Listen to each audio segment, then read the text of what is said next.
Alright, then continuing on, we're now on part 3 on everything you need to know about atheism. If you want to follow along, you can go to creationliberty.com, type in the word atheism, A-T-H-E-I-S-M, into the search bar, and you'll find the article called Everything You Need to Know About Atheism. Or if you're listening by YouTube, you should be able to click the link in the description. That'll take you to the article. You'll just need to scroll down to where we are. So last week we ended talking about one of the atheists that said the following, quote, "The use of logic or reason is the only valid way to examine the truth or falsity of a statement that claims to be factual," end quote. But that statement is a contradiction. He said the use of logic or reason is the only way to prove truth, right? Okay, so how did you determine that that statement was true, that the use of logic is the only way to prove truth? Did you use logic to do that? If so, you're begging the question. How did you come to the understanding of that? You're begging the question. If you said you used some other method outside of logic, then that statement's actually false, because you didn't use logic to prove it. It's a contradictory statement. It's a hopeless circular reasoning to even state something like that, and atheists commonly make such statements. And so I've put on the website here a kind of a mock conversation of how it would. It's a chart of how a typical logical conversation should go with an atheist, but it's almost impossible to get through it with them. Okay. Because atheists often, what they do is they say they rely on their senses. Well, my question is, what makes your senses valid? How did you verify your senses? How do you know what you're seeing is true, is real?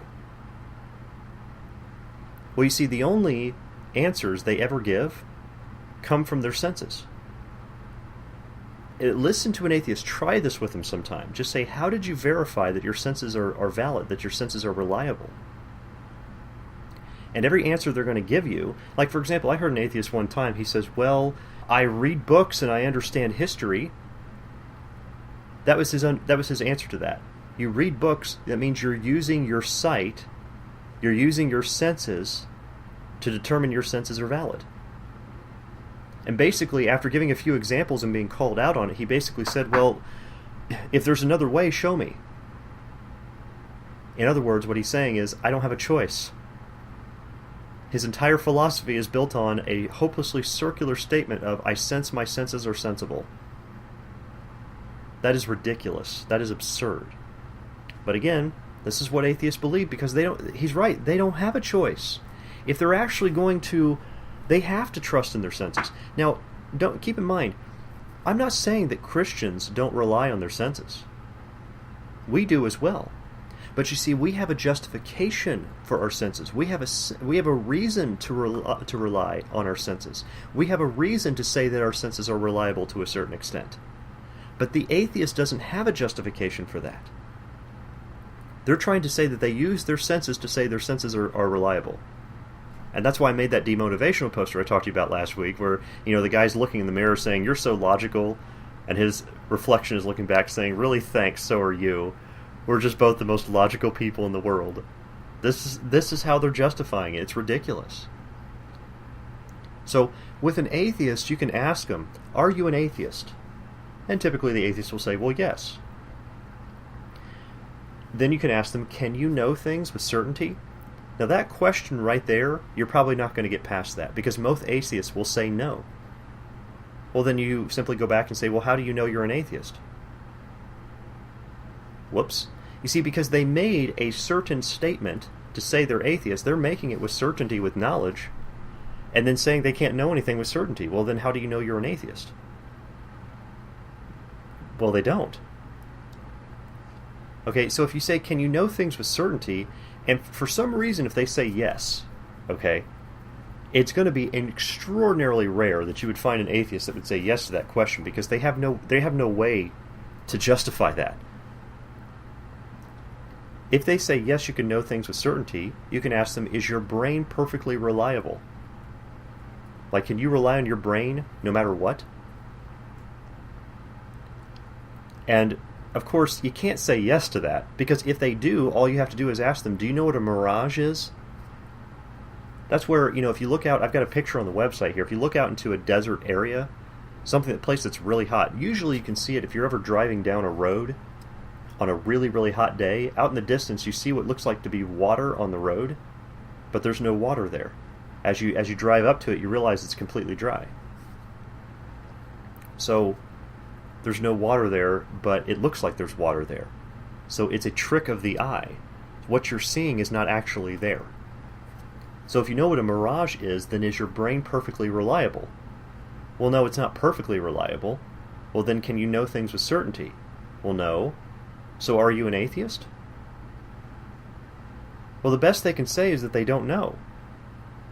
See, they can't know anything, really. And they try to say, well, yeah, we can know most things. Our senses are they're reasonably reliable. We can rely on them for most things. How do you know that? How did you verify that you can rely on your senses for most things? Well, we used our senses to verify it.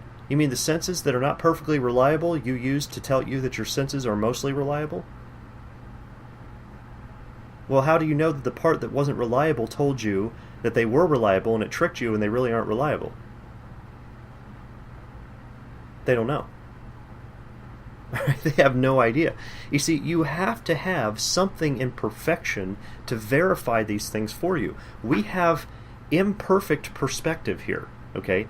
The senses don't always show us. Just like if you put a stick, I don't know if you guys ever seen an aquarium or something like that, if you have one at home or something, and you put a stick, for those of you who may have had fish put in one of that long thing that's got the little net on the end that you use to take the fish out and put them in a bowl so you can clean the aquarium, right? When you put it in there, and if you look at it at eye level, it's kind of hard to line it up because where you put it in and where you see it go in, it splits.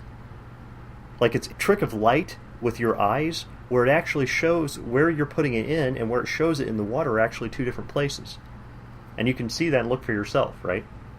There's many of you out there who've experienced that and looked at that before. Well, what you're sensing and what you're seeing by your senses is not what's actually happening. The place where the net goes in is the same spot, but your eye is seeing it in a different way. Well, how can you verify anything you're looking at is real or it's true? Now, I know what they'll try to tell you, okay? What they're going to try to tell you at that point is they'll say, well, we look into the past. All right? We look into the past and we see that there's a pattern, right? And we can tell, I heard one atheist say one time, we can tell by history where there's a fire. You fire a cannonball, it's going to land based on the momentum. You can calculate it's going to land at this certain place, and you can calculate those things. Okay, what they're doing then at that point is saying the future is going to be like the past. On what basis do you know that the future is going to be like the past? How did you determine that the future is going to be like the past? You say, well, we know the sun's going to rise tomorrow because it's always done that in the past. Well, how do you know the future is going to be like the past? You ask an atheist that question, here's what they'll do. They'll say, well, it's always been that way. The future is going to be like the past because the future's always been like the past. Do you see how they give circular reasoning answers to everything? If you don't believe me, try it with them sometime. They beg the question and enter into circular reasoning so often. I'm going to cover that in just a moment. Okay? But I am getting a little bit ahead of myself. I don't want to talk too much about that specific instance yet. We'll get back to that later. I'll show you about that thing about them relying on the future is going to be like the past. Because that's the basis for science. Let's get back to this chart that I was talking about. You won't get past the second question, can you know things with certainty? I've had almost no atheists that I can even recall ever say that you can know things with certainty. They try to avoid that. Because if you know things with certainty, then you have to abide by certain facts. And you see, they don't want facts getting in the way of their lusts. That's the bottom line. I mean, that's a whole long discussion that we're going to have here shortly about the morality issue. We're going to get into that momentarily. But since most atheists believe that nothing can be known with any kind of certainty, that means they can't have any knowledge. Not from the atheist worldview. They can't know anything. In order to know something, they would have to rely on a different philosophy while claiming to be atheists. That means they would have to be liars and hypocrites in order to justify that. Because if they actually abided by, lived by what they claim to believe, they could know nothing. And if they can't know anything, that means they've abandoned all logic and any path to truth. So at that point, the Christian worldview, just on that basis alone, is better than the atheist worldview. I've listened to different atheists say that they're open to something better. No, they're not. Otherwise, they would adopt the Christian worldview, because the Christian worldview has a path to certainty, whereas the atheist worldview does not. So, I mean, if an atheist says that they can't know anything with certainty, it's almost impossible to even have a conversation with them. There's almost no purpose in doing it at that point. Because unless they repent of a nonsensical and hypocritical presupposition that says you can't know anything with certainty, then everything you're talking about is totally useless. It's just noise. It doesn't mean anything. Now, you may find some websites out there, and they do exist, where they'll tell you, some atheist says that absolute truth and certainties must logically exist. That's true, but why? See, they say there is no absolute truth. Okay, for someone to say there is no absolute truth, you realize that that statement itself is an absolute truth, right? They've entered into hopeless circular reasoning and contradiction on the very sentence they're speaking. Are you certain that nothing can be known for certain? Because if nothing can be known for certain, then that's a certain statement, which means something can be known for certain. I mean, this is why atheists do their best to avoid any claims to absolute truth. Because certainty and surety in knowledge has to exist. I mean, we can't even have conversation. We can't even speak sentence without that fact. But they don't stop and really consider that. Because, why? Well, because atheism is not about intellect. Atheism is about lust and sin. It's a heart issue, not a head issue. That's why they do these things repeatedly and they don't stop to consider what they're doing. Or if they do, they quickly abandon considering it, make an excuse and ignore it. Because that's what most of them will do. They don't want rules. They don't want to have to live a certain way. They want freedom from all moral obligation. That's what this is really about. I mean, if all the conversations I've had with atheists, I'm not kidding, all of them that I can remember, if they go long enough. Now, most of the conversations I've had with atheists have been really short. But for those that would actually converse with me long enough to get far in it, like they start sharing a little bit deeper stuff about their thoughts, we end up debating moral issues. That's what it comes down to. What is the basis for morality? Does morality exist? Can evil exist in an atheist universe? We end up debating that.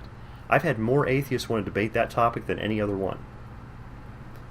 Why do they seem so hell-bent, if it were, on discussing that one topic? Well, because they need to justify that they're good people, right?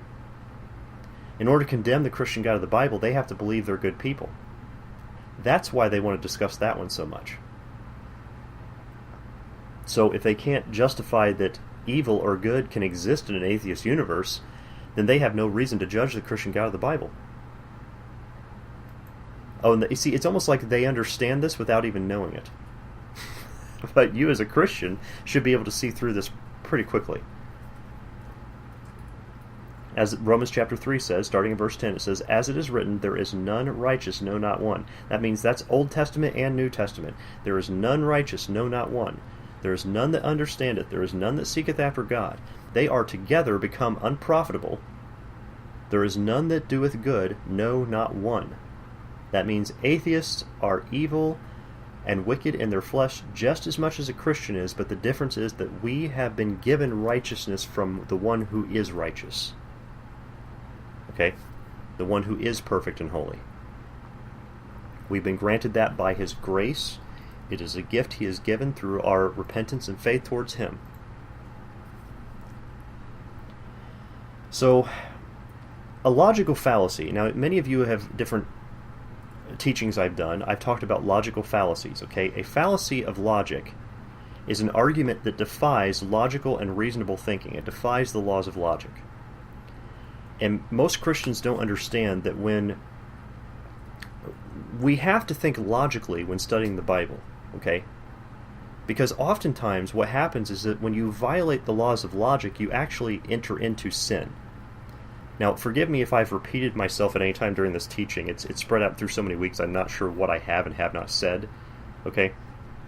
But you enter into sin, just like we did talk about the law of non-contradiction. When you violate the law of non-contradiction, it's more simply put in the Bible, it's called a lie. Okay? So you enter into sin when you're violating the laws of logic. So, someone who doesn't read the Bible in its context, okay? Now, you guys know what it means to read the Bible in its context. You're reading it slowly, making sure you're understanding the context and defining the words based on the context that's in them. That's the way we read any other book. For some reason, people want to turn off their brains and stop reading the language the way we normally read it when it comes to the Bible. I have no idea why they do that, except for the fact that many of false cults have taught people to just interpret the Bible any way you want. Or that's why people say, well, that's your interpretation, but it's not mine. The Bible says that the prophecy of Scripture is of no private interpretation. Okay? That means there is no private interpretation where one person has one and another has another, and that's, you can get one from one person and another from another person, just pick which one you want. The Bible has one interpretation, and it's interpreted by its context. Now, when people interpret the Bible outside of a context, that's actually a logical fallacy. Many of you may not know that. It's a logical fallacy known as equivocation. Now, equivocation is where you use ambiguous language. Ambiguous means it's not very well understood. So you use language that's not very well understood to conceal the truth. So what's happening is that you'll, like for example, when somebody uses the word repent, and they say repent means to turn, and then they retroactively apply that definition that they picked up from a wicked lexicon and concordance, which were written by men who didn't even believe in the Lord Jesus Christ. Okay? They used that lexicon and concordance and taught them a false doctrine, and they say, see, it means to turn, so that's what it means in every instance, when that's not true. Repent can mean to turn in some instances, but in other instances it does not mean to turn. And so that's actually a logical fallacy known as equivocation, where that's one example of it. Okay, there's a few different ways you can use that, but when you read the Bible outside of context, you are actually violating the laws of logic. And so talking about the laws of logic, this is something that actually Christians deal with on a regular basis. But you see, because we don't memorize all the names of these rules that men have come up with, we don't really think about that we use them all the time. But we do. If you're doing what's right, you deal with violations to the laws of logic all the time. Not that you are supposed to be violating yourself. Don't misunderstand what I'm saying. I'm saying you're dealing with it as in you are seeing people violate it repeatedly. Now, I'm not saying that Christians don't ever violate it, but they should be repentant of violating them. Because when people start using ambiguous language to conceal the truth like that, using that equivocation, that what they're doing is then spreading lies. They're giving false prophecy. They're spreading lies. And so they're sinning in the process. So now, in discussions with atheists, when they when they attempt, and they do their best they can to try to justify morality in the atheistic universe, the atheistic worldview that they have, when they try to do this, they violate certain laws of logic. And I have a list of five basic ones they violate. Now, there are more you violate, because usually, there are times where you actually violate more than one law of logic at a time. You can actually make an argument. Somebody could do something, make an argument where they're violating 10 or 20 laws of logic at the same time. It can actually get really confusing based on what they say. But these are the kind of statements you would hear out of the mouths of like televangelists or atheists or something like that. Those are usually the people that will violate multiple laws of logic all at once. These 5 that I've listed out, I'm not saying that they are limited to these 5, but in all the conversations I've had with atheists, it comes down to these 5 arguments I've seen made from atheists that try to justify morality. All of them are based on logical fallacies. Okay? All of them. And I'll show you each one and explain them to you as slowly as I can. Now, the first one that they violate is, and this is the most common one, is what's called appeal to majority opinion. The Latin terms that they use for it, it's called ad populum. That's what they call it, just in case you need to know that. If somebody says the word ad populum to you, what that means is it's an argument from majority opinion, which is logically fallacious, and I'll show you what I mean. The argument would go like this, and when I'm saying X or Z in these sentences I'm reading, that's called a variable. Okay, the variable is insert whatever word that you want, right, into that sentence. So the argument would go like this: most people believe X is morally wrong, therefore X is morally wrong. Or, most people believe Z is morally right, therefore Z is morally right. Okay, so you could put whatever you want in there. So if people would say, most people believe abortion is morally wrong, therefore abortion is morally wrong, is a logically fallacious statement. It's using majority opinion. Or people say, most people believe abortion is morally right, therefore abortion is morally right, is logically fallacious. Both statements are wrong. Now the first one, some Christians may have said, when I said most people believe that abortion is morally wrong, therefore it's morally wrong, they're like, yeah, but abortion is morally wrong. Yes, it's morally wrong because there is a God who is the standard of all goodness, and he says murder is wrong. Okay? That's why it's wrong. But to say the majority opinion says it's wrong, therefore it's wrong, is logically fallacious because it's relying on a majority opinion. Okay? Now, take for example, if we had a classroom, okay, a classroom of young students, some children, and they were given an option of voting on their favorite ice cream flavor, okay? We're going to pit chocolate versus vanilla, and we're going to have them vote on what they think is the best flavor. So, let's say we have 3 out of the 8 students say they prefer vanilla, and 5 out of 8 students say they prefer chocolate. Does that make chocolate ice cream the objective truth of the best ice cream flavor there is? No. No, it doesn't. All you did was take a poll. Now, it's objectively true that most of the class of that classroom prefers chocolate. Now, that's an objective truth. But you can't poll an objective truth. Okay, objective means it's outside of anybody's personal opinion, right? That's what I mean when I say objectively. It's outside of personal opinion. Chocolate does not objectively come the best flavor because 5 children voted for chocolate. 5 of the 8, right? It doesn't make any sense.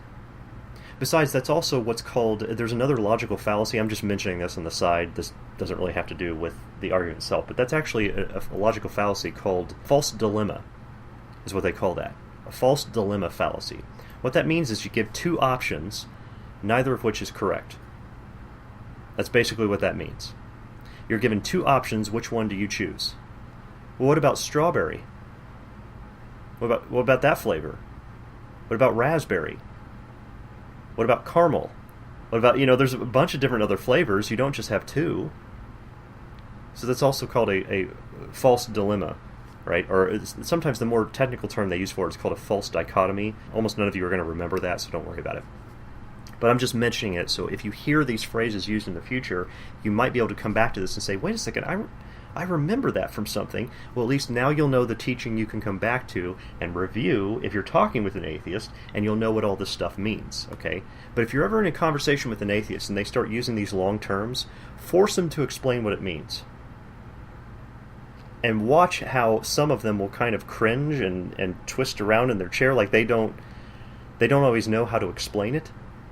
That often means they don't know what they're talking about, okay? Because if you can usually explain it that simplistically if you know what you're talking about. I'm not saying sometimes you're going to run to people who actually know, who can explain that and help you to understand what they're talking about. But don't feel embarrassed, like, well, they're going to think I'm ignorant if I don't know. Well, if you are ignorant of something, then ask them for the knowledge of it, okay? Don't be embarrassed by that, because as you figure out what they're talking about, and as they have to explain it simplistically, all it's going to do is going to reveal how childish what they're saying actually is. and how they haven't considered what they're talking about. So, atheists have used the majority opinion argument on me so many times.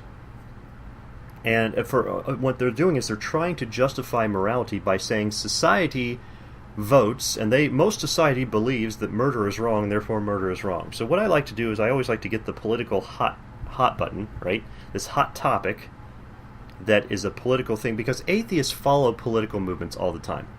Basically, whichever way the wind's going, that's the way they go. They hate it that I'll say that to them, but they often do that, okay? Because again, they believe there is no God, they believe there is nothing among mankind, and mankind is the gods over the universe, so whichever way their gods are flowing is the way they go, right? Even though the Bible tells us, be not carried about by every wind of doctrine, going to and fro, we ought not to do those things. So, what I'll ask them is, do you think rape is a moral action? Because after all, with all the feminism stuff, that's a big hot button right now. But I also want to mention to people, in case you didn't go through our teaching on feminism, which I would highly encourage you to do. If you want to find it, just go type in the word feminism, Feminism, into the search bar at creationliberty.com. There's an article called Feminism, Satan's Plan to Destroy Your Family. Read through that. Or you can get our book on the matter. We have a book published on it. You can find that on the website too. It's in the store. And that's called Feminism Castrating America. You can find that. So, the fact of the matter, the reason I bring that up is because the statistics actually shown that men get raped far more than women. Oh yeah. You should actually find the statistics and see what's actually going on. Men, and it's funny because men, it's not humorous to joke about women getting raped. But people joke about men getting raped all the time. How many jokes have you heard from comedians about prison rape and dropping the soap in the shower? You see, men getting raped is a comedy act for people, and people just accept that. See, men get raped all the time, but it gets ignored. They get raped by men and women. It happens. So go get the statistics on that. I went over that teaching. There's 20 hours of audio teaching that's free available to you on that too. So anyway, I asked them, I said, do you think rape is a moral action? What do you think the atheist is going to say? It's a political hot topic right now. They're going to say, no, it's not a moral action. Even though atheists in other countries, like Russia or China or places like that, might say, yeah, they think it's a moral action. I mean, as we went over in the feminist teaching, I showed that there are societies in places like South Africa and India where the majority of the society actually believes rape is acceptable. There are places where they teach their young men it is unhealthy for you not to orgasm on a regular basis, so they say if you have to go rape someone to fulfill that, then go do it. There are societies out there that think like that. And then these feminists, in their foolishness, call America a rape culture. There is no such thing as a rape culture in America. Okay? It's the complete opposite. Again, go to that teaching and learn more if you want to know more about that. But of course the atheist is going to say no. He doesn't think rape is moral because that's a political hot topic right now.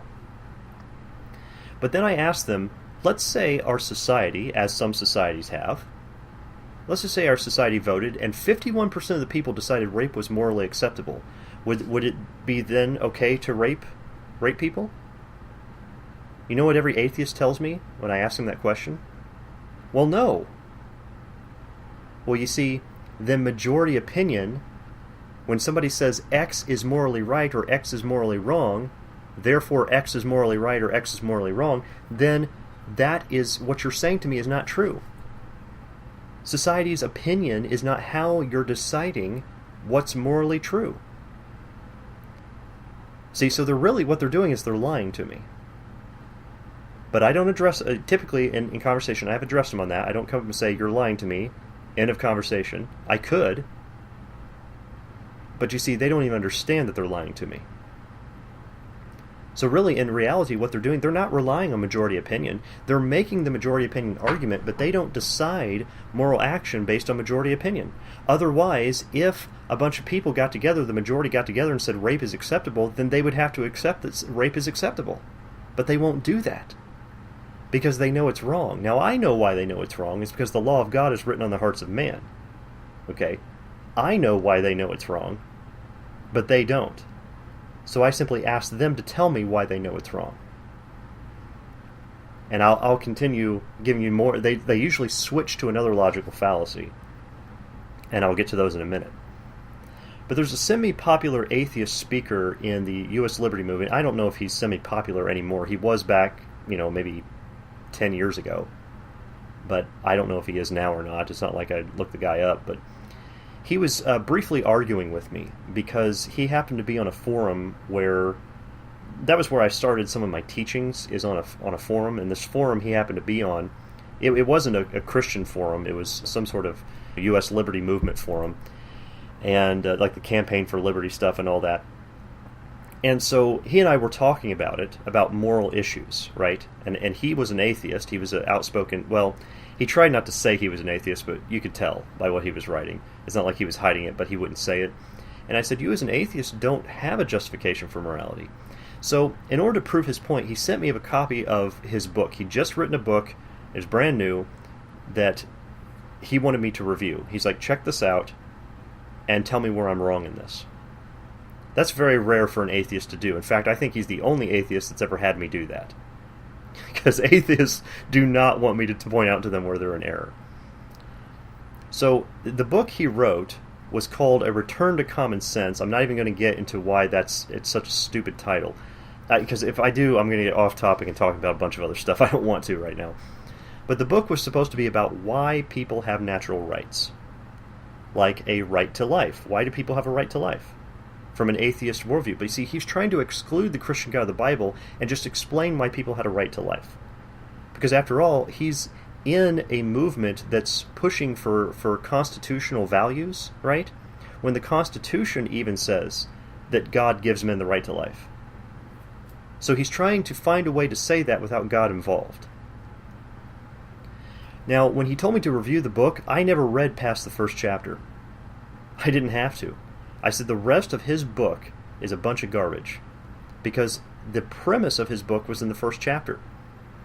I only got through the first few pages of the book and I found the error of his entire premise.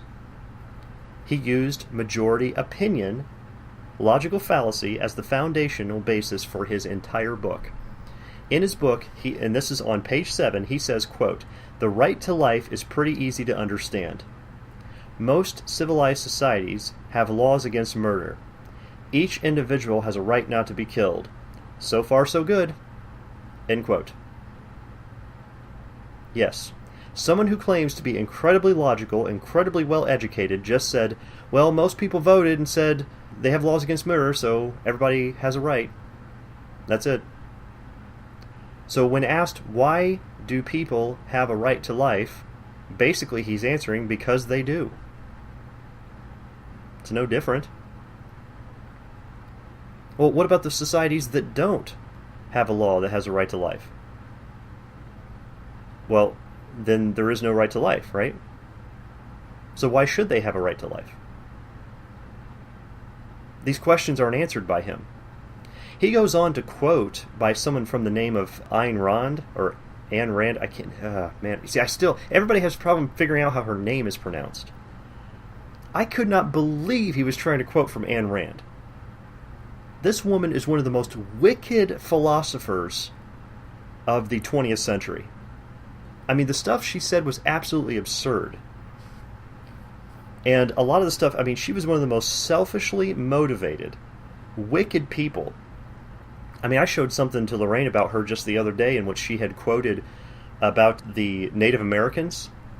She basically said something, and I can't quote her word for word, but to the effect of this. She said, I don't see why Native Americans feel they have any right in this country just because they lived here first and acted like savages. She basically was saying they don't deserve to live here. This is the kind of person, and this is the kind of person that these atheists, they worship Ayn Rand, or Ayn Rand, whatever it is. They worship her like she's some sort of goddess. And that's the kind of person that they're looking to. Well, I mean, Charles Darwin was no different, and they worship him like he's a god too. So, it's like these people, I can't believe it. I mean, that kind of stuff is abhorrent. They might be, well, these kind of statements are abhorrent. They would never make these statements in the current political movements. And yet, at the same time, they worship people who did believe those things. Unbelievable. So that's the kind of person this guy was. By the way, if you ever... His name is Thomas Mullen. I'll say his name, but the guy... I mean, I did review his book. I made a few videos about it. They were short ones, like 15 minutes long. As far as I understand, he refused to watch them. He's like, I just wanted you to write me something back, and you don't do it. So he's refusing to watch them. The editor to his book was an atheist. She actually met with me on Skype one time, and I tried to talk to her about this. She wouldn't hear a word I had to say. She just refused to acknowledge. She just claimed, yes, we have justification for these things, but she didn't have an answer for it, and basically it was her faith that one day they would come up with an answer. Well, there's the problem. Atheists live by faith. You know? There's the problem right there. So she wanted to whine to me over and over because she had so much pride that she was the editor of his book, and that I had shot it down and said this. I said, because I told people, I said, this is not worth reading at all. Do not pick up a copy of this book. I said, I'm going to quote you a couple things right now and show you how fallacious this is. This guy, I said, this thing needs to go directly into the garbage. I think I still have the book around here somewhere that I kept around in case I needed to reference to it, and I think I got it out to put that reference on there, but I don't remember where it's at. Anyway, the phrase he used, most civilized societies, I mean, that's the foundational argument of majority opinion right there. So I tell Christians, look, just because somebody writes a book or has a fancy degree, don't be afraid of them. They're just people. And in many cases, people write books all the time that are junk. Just because it gets into a published format doesn't mean it's good. It also doesn't mean it's bad either. Okay, that would be fallacious to argue that. You have to analyze what's in it, okay? But there are people who write books all the time that are full of junk.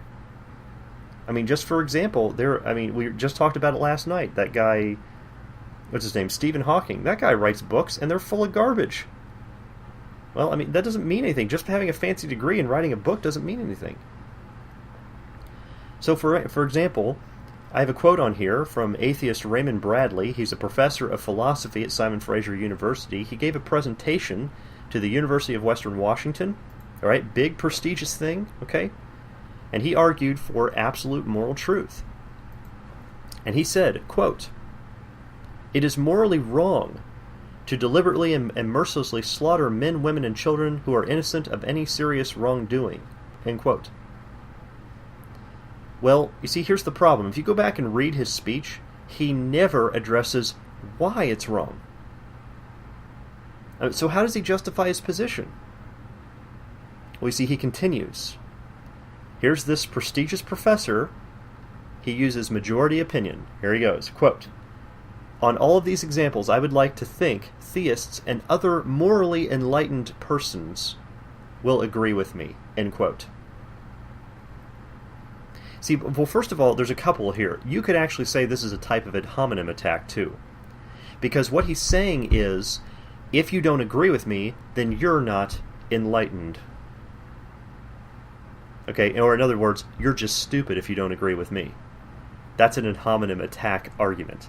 Ad hominem means it's a personal attack. Okay, that's what they call that. It's you're attacking someone's personal character, trying to pressure them into agreeing with you. It's logically fallacious. Okay. So he's saying, well, I'm sure everybody will agree with me. He's using majority opinion to back it up, and yet he's giving this to some prestigious college. Well, these are supposed to be the best and brightest in society, right? And nobody calls him out on this. After all, he has the prestigious degree. Folks, I want to give you something about the word, because you hear me use the word prestige and prestigious all the time. In our modern language, when you use that word, it means someone who has a respected title or respected position. That's what prestigious is. It's something that is highly honored or revered. Many of you may not know this, but the word origin to the word prestige did not mean highly honored. It actually meant to trick. You should go look up the Latin origins for where that word comes from. It actually means to trick. Prestigious. That should give you a whole new perspective of why is it that the word to trick actually ended up meaning highly esteemed and highly revered and highly honored. Think about that, because I never used the word prestigious when talking about God or talking about someone who is of Christ. I don't use prestigious with them ever. And there's a reason for that, okay? Because they're not trying to trick us. They're trying to tell us the truth. And so anyway, I just thought anytime I use that term, for those of you who have listened to this teaching, anytime I use that term in the past or in the future, think about that a little deeper. But this guy, if you actually go read his speech, he spends the rest of his speech attacking the Christian God of the Bible. I'm not kidding. You can go check it out. He gives, first of all, no basis for why it's wrong to do any of these things. And notice he also said it's morally wrong to slaughter them if they're innocent of any serious wrongdoing. Well, what's serious wrongdoing? And define the word slaughter there, because he said it's wrong to mercilessly slaughter someone if they're innocent of any serious wrongdoing. Well, who defines what's serious? See, the Muslims think to defy Allah is a very serious matter, and so they mercilessly slaughter men, women, and children. Are you as an atheist saying that's okay for them to do then? Because the people they're doing it against have committed serious wrongdoings? We see the atheists say, no, it's not right for them to do that. That's not a serious wrongdoing. Well, who says? See, you disagree with them and they disagree with you. Who's right? It's ridiculous. It's hopelessly circular. Nobody has an answer for that. Except the Christian God of the Bible has an answer. Okay? So don't be deceived by these kind of people. They do this stuff all the time. They go through and they will not they won't explain what they're talking about and why they're saying these things. Then they'll use a logical fallacy as the foundation for their argument and then spend the rest of the time attacking the Christian God of the Bible. This is the reality of atheism. Don't be intimidated by these people. I can get better conversation out of someone who's in a cult than someone who's an atheist. Sadly. Okay? Well, at least sometimes. I don't want to say all the time. Sometimes I can find... It depends. Because it depends on who you're coming from. Like, if you're coming from someone who's in one of these New Age church buildings who claims to be a Christian, it's easier to talk with an atheist than it is to talk with them. But I find it easier to talk with the Jehovah's Witnesses than I do an atheist. And Jehovah's Witnesses are extremely stubborn and try to change the subjects all the time. So it depends on who you're talking to, right? On whether or not it's easier in some ways or another. And some people might disagree with me. Well, that's fine. Their experiences are different. That's okay. So who cares? Let's get past that. The bottom line is don't be intimidated by them, okay? Especially when they're like if they have a fancy degree and they've got a PhD, do not be intimidated by them, okay? If they have a PhD and they're an atheist, you know they are deep in deception. Deep into it, meaning they have been deceived hardcore. And they will say some of the most nonsensical things if you can get past their complex terms. Make them explain to you what they're talking about. All right? So to help you with any confusion, if you ever run into, well, how do I recognize when somebody is using a majority opinion argument when I'm talking to them about moral issues? Well, it's really simple. There's certain key words you just listen for. Okay? I'll give you a few. Here's some examples. They'll say, society says, nations decide, most people believe, laws are made, everyone comes together, the experts agree. When you hear them say these things, they are using majority opinion. Now, the last one I mentioned about the experts agreeing, that's kind of a different flavor of majority opinion fallacy, okay? It's actually called snob appeal. I'm not kidding, that's the name of the logical fallacy. It's called snob appeal. For example, Sony, the electronics company, okay, they had an advertising campaign back in the 1970s. And the advertisement read, Sony, ask anyone. That was the advertisement they made. It's actually snob appeal, logical fallacy. Sony, ask anyone. It's a type of majority opinion called snob appeal, in which it claims that all elite professionals, like elite professional broadcasters, use and preferred Sony products. Okay? Now, I'm not going to quote the entire thing because it's really long. I just put in a small quotation of their advertisement, because I got this from Life magazine back in 1972. Well, I got it from the 1972 issue. I wasn't there in 1972 getting it. That I phrased that a little weird. But it says, quote, "One of the big TV networks alone bought 29 of our Trinitron color sets. Why Sony when they could have had any TV in the world?" End quote. Now, the end of the advertisement suggested, when they asked this question, what they were suggesting to readers, that is that if the professionals decided Sony was the best, then consumers would also think the same thing. All right, so they say, well, these professionals decide, so therefore you consumers, you better go along with it. That's exactly what atheists will do. Because I've had atheists many times, I've seen this. They will suggest that scientists, well, when they say scientists, they actually mean the priests of evolutionism. Okay, that's who they're really talking about. They say scientists and other so-called elites of our society should decide moral truth. I've heard them say that many times. It's called snob appeal. If you can remember that, and you see them doing it, call them out on it, because it will be incredibly embarrassing to them to say this is snob appeal that you're using. The statement presumes that scientists are unbiased and moral people, and that these atheist-approved elites are worthy of such a task of deciding all moral truth for all people. But it's still majority opinion. You see, all they're doing is they're limiting it to a smaller group of people, but they want the majority opinion of that small group. It's just a different type of majority opinion argument. So be careful about that one too. Just make sure you understand that. All right? The second one they go to, now usually what will happen, they'll get off majority opinion, or they'll use majority opinion later. Sometimes they don't open with majority opinion, they'll open with this one. It's called the Naturalistic Fallacy. Sometimes it's also referred to as the is-ought fallacy, O-U-G-H-T, is-ought fallacy. And it goes like this: monkeys do X, therefore X is moral. It's ridiculous. It's a logical fallacy, and it's absurd. And I'll show you the reasons for it, okay? Now, the reason they want evolutionism's high priests, who they call scientists in quotations, the reason they say they should decide all moral standards is because all the atheists with those PhDs in biology they think, well, these people are all knowing when it comes to nature. So they should decide for us by nature what should be moral and what should not be moral. It's totally absurd. I'll get to that in a minute. Anyway, I've had many atheists make this claim. I tried to get a guy onto our podcast show, I remember one time, who openly made this claim. He wrote a book that talked about this. And then what I did is I used to have these 5 fallacies listed out in another article that I had. And he says, I asked him if he would come onto our show, because like I said, I had like a 96, 97%.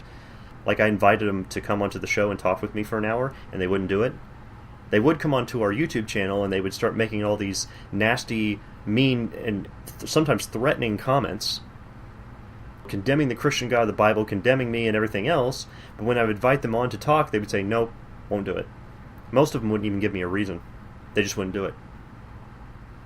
Well, why not? I mean, I give them plenty of opportunity to talk. They're the ones that usually talk over me. I'm not talking over them. I just let them dig themselves a hole.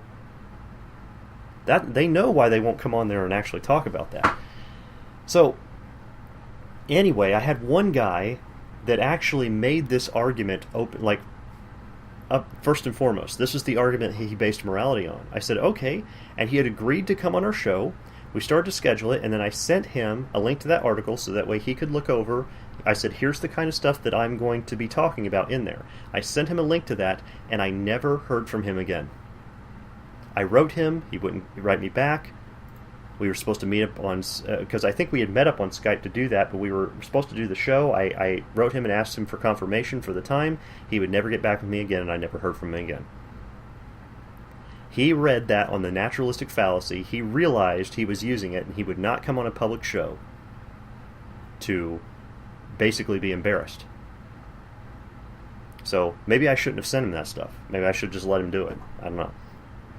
What I was trying to do was approach this in a fair manner. I wanted to let the atheists know, hey guys, here's what I'm going to talk to you about. But I think a lot of that has deterred them. They won't come on there when they realize, oh wait, he kind of knows what he's talking about. I better not go on there. Yeah, folks, don't be intimidated by the atheist. The atheist is intimidated by a Christian who knows what they're talking about.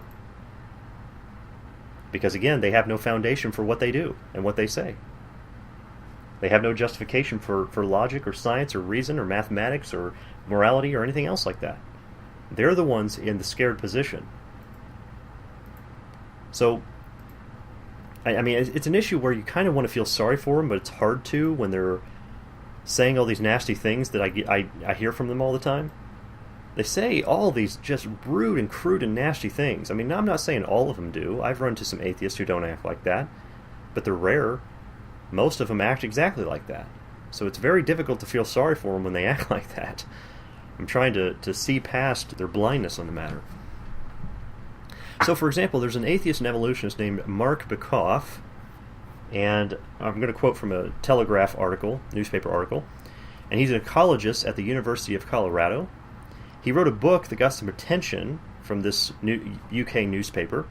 The news article says, quote, animals possess a sense of morality that allows them to tell the difference between right and wrong, according to a new controversial book, end quote. The animals possess a sense of morality. They just have the sixth sense. They know what's moral and what's not. He's saying, I mean, slow that down. He's saying animals know what's right and wrong. A chicken knows what's right and wrong. A dog knows what's right and wrong, right? A raccoon knows what's right and wrong. That's what they're saying. It just says animals, right? The Texas director of the American Atheists organization gave a presentation in which, by the way, this guy, I invited him to come. He came onto our YouTube channel and started spouting stuff too. This guy's relatively popular. I invited him to come on our show. He refused. Because the guy refuses to give his full name. He hides it. I didn't ask for his full name. I just asked for his first name. He refused to give it. That's why he wouldn't come on our show. He claimed it was a waste of time, but he would not give me his first name. He agreed at first, and then when I asked him for it, he refused to give it and then refused to come on our show. Look, I'm not going to sit here and have a conversation with a coward. If you're going to, as soon as you see me hide under a table, we're not going to have a conversation, okay? At least come forward and tell me who you are as a person, and then we'll sit back and we'll have a conversation about it. But this guy, I mean, he approaches people with this attitude like he has some sort of authority. He gets mean and nasty with people all the time. So he's highly respected in the atheist community, even to this day, if you look him up, okay? But he says the most ridiculous things if you'll just listen to him, okay? Take what he says slowly and make sure you understand it. He says the most ridiculous stuff. He showed a video in a presentation he gave to the American Atheist Organization, this meeting they had. It showed a herd of bison coming to rescue a single bison that had been attacked by some lions. Then he said, quote, "This is where morality comes from," end quote. I'll get to how absurd this all is in a minute. I'm just giving you some quotations to show you some of the dumb things they're saying before we show you how dumb this really is. So it's interesting how atheists, they will use this naturalistic fallacy when it comes to things that animals do that we find pleasant. But when animals do things that we find abhorrent, then suddenly they're like, well, it doesn't apply to that. Says who? Says their opinion. That's it. That's their opinion. Wait a second. If you're saying that it does apply to this, this action, but it doesn't apply to that action, then what standard are you using to determine it? Because if you were using the animal kingdom to determine these things, well, I'll get to that in a minute. I'm getting ahead of myself. But here's an article from the University of California, Berkeley, called Finding Morality in Animals, and it talks about a primatologist, that's a guy who studies primates. His name's Franz de Waal, and his argument that moral behavior in mankind evolved from monkeys. And here it is, it says, quote, De Waal makes his case for animal morality by citing scientific studies demonstrating animal benevolence. In one experiment, researchers show that a chimp, if given the choice, would rather share food rewards with another chimp than keep it all for himself, end quote. So, when it comes to something that animals do that we find disgusting or abhorrent, then atheists tend to turn a blind eye to that. If he's saying that morality evolved from chimps, then if I picked up feces and I threw it at Franz de Waal because I disagreed with him, then that would be a moral action, right? After all, chimps do that. They throw feces at people they disagree with. So we can do that too, right? That's moral action. That would be a logical thing to do, correct? Well, no, they wouldn't do that. They don't show chimps throwing feces at people and say, this is where morality comes from. Why don't they do that? See, they turn a blind eye to this stuff. I mean, that would be something professional, considered professional to do. They would probably official debate. The atheists would poop on the ground, pick it up, and throw it at people, because that would be a moral action for them to do at a formal debate. But they would never do that because they're hypocrites. They make the argument, but then they won't actually do what the animals do. In another example, the photographers from the Tanzania National Park took pictures of a lion eating its own cub. The cub had died, and so it started eating its own cub. So why don't they show a picture of that or a video of that and then say, this is where morality comes from? I mean, it must be moral to eat one's own children because it's in the animal kingdom. They know what's moral. I mean, why won't they do that? Why won't they show pictures of that stuff when they talk about those things? Because it doesn't make their argument look logical, does it? It doesn't make it look reasonable. As they say, they are the reasonable and rational people. It doesn't look reasonable and rational for mothers to eat their own babies, does it? I was at a friend one time. We were at a local pond, and the ducks were there, and we were watching the ducks, and we noticed two male ducks that were fighting over sexual interaction with a female duck. They were fighting each other off, and then trying to bring her into submission by biting her neck, and they were drawing blood on her neck and forcing themselves on her. So why don't they show that when saying this is where morality comes from? Why don't they show that? Why don't they say, hey guys, gang raping is and forcing yourselves in rape on women, it's morally acceptable because the animals do it? I mean, after all, they know right and wrong, don't they? Why don't they say it's okay to gang rape women? That's why I made the demotivational poster I have on here. It says Mallard Ethics. No means nothing to a duck, and it has a young girl like running away from a duck that's chasing her. Those ducks can get vicious. If they're in a bad mood, they can get vicious. Ducks and geese like that, they can get mean. So, I mean, why don't we draw on that? You see why this is logically fallacious? For every action you can say, oh, this is a moral action. You can also find what you call an immoral action coming from the same kind of animal. Okay? So, I mean, this is the kind of stuff you realize that people in the past have used the naturalistic fallacy to justify adultery, right? They have. They'll go from one to the next and one to the next, and they say, well, the animals do these things. They're not bound to one single person. There have been men and women both who have used that as an excuse. But folks, it's a lie, okay?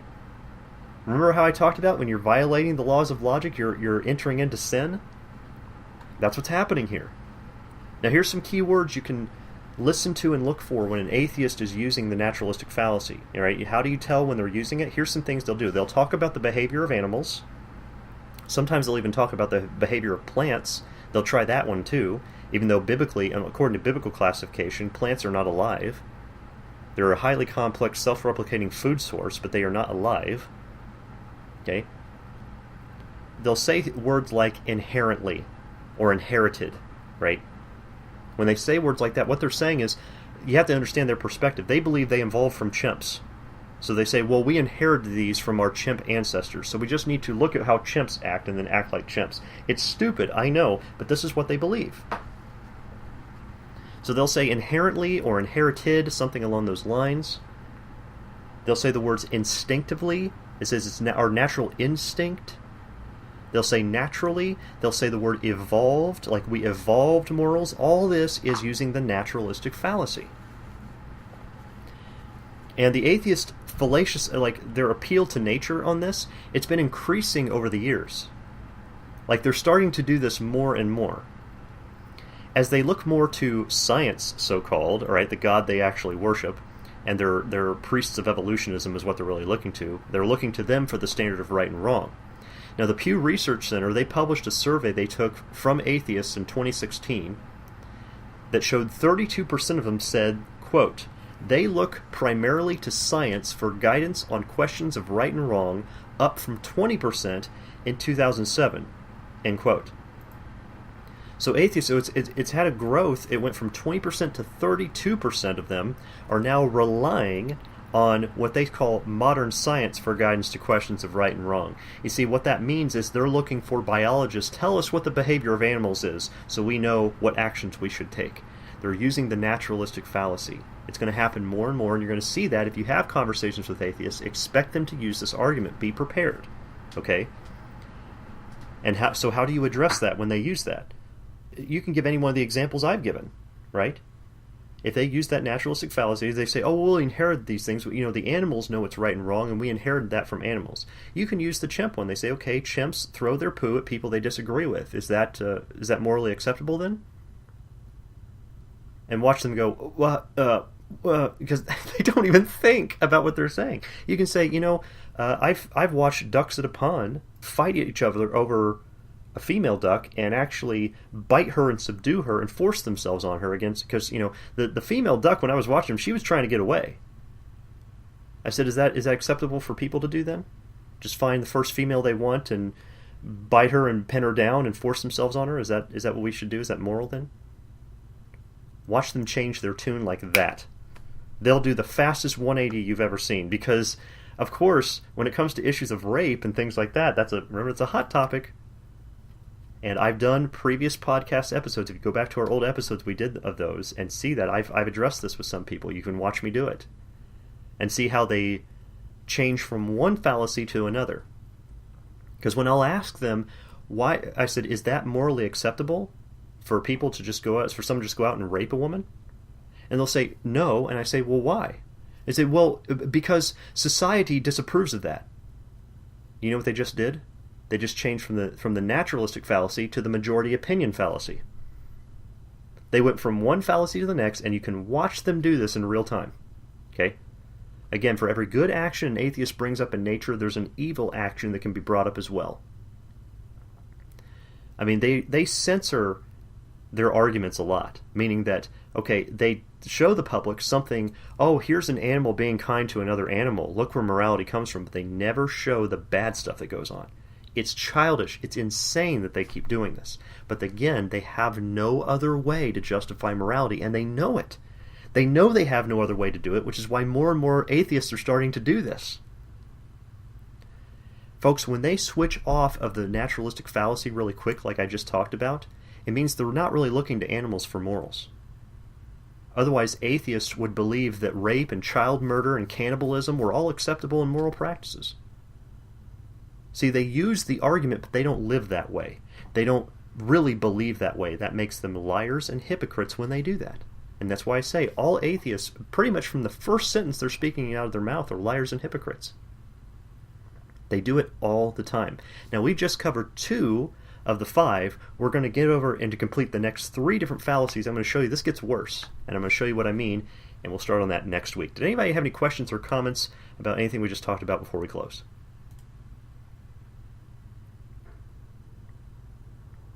Well, thanks for joining us, everybody, this week, and may the Lord Jesus Christ bless and protect you all as you seek to study His Word and glorify Him in all that you say and do, and God willing, we will see you next week.